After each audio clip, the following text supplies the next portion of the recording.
तर दुसरी एक अशीच धक्कादायक बातमी समोर येते। महिलांसाठी सुरक्षित समजल्या जाणाऱ्या मुंबईमध्ये एक धक्कादायक प्रकार समोर आलाय। वांद्रे टर्मिनसवरती रात्रीच्या सुमारास एक्सप्रेसच्या डब्यात एका नराधमानं महिलेवर अत्याचार केले। मूळची उत्तर प्रदेशची असणारी 55 वर्षीय महिला तिच्या मुलांसोबत मुंबईमध्ये फिरायला आली होती।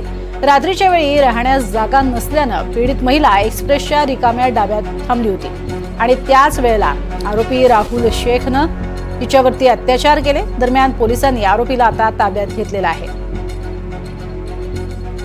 वांद्रे टर्मिनसवरती घडलेली ही घटना आहे।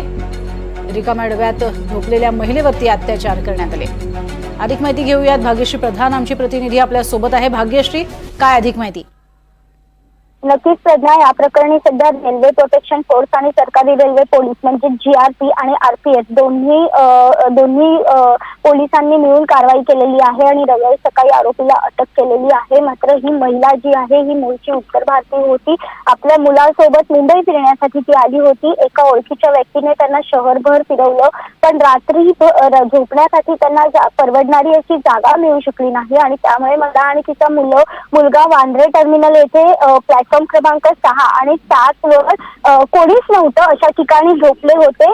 यावेळेला रिकाम्या ट्रेन मध्ये एका तिला कसं नेलं हे तिलाही कळलं नाही। एका व्यक्तीने नेलं आणि ही व्यक्ती जी आहे हिचं नाव आहे, आरोपी जो आहे याचं नाव आहे राहुल शेख म्हणून आहे। विशेष म्हणजे हा जो आरोपी आहे हा रेल्वे स्टेशनवर हमाल असल्याचं देखील समजतंय। त्यामुळे नेमकं पुढचा जो तपास आहे तो रेल्वे पोलीस तर करतायत, मात्र रेल्वे पोलिसांनी टर्मिनल्सवरील सीसीटीव्ही फुटेज देखील आता तपासलेले आहेत आणि यामध्ये या सीसीटीव्ही फुटेजच्या आधारे या राहुल शेख जो व्यक्ती आहे त्याला पोलिसांनी ताब्यात घेतलेला आहे।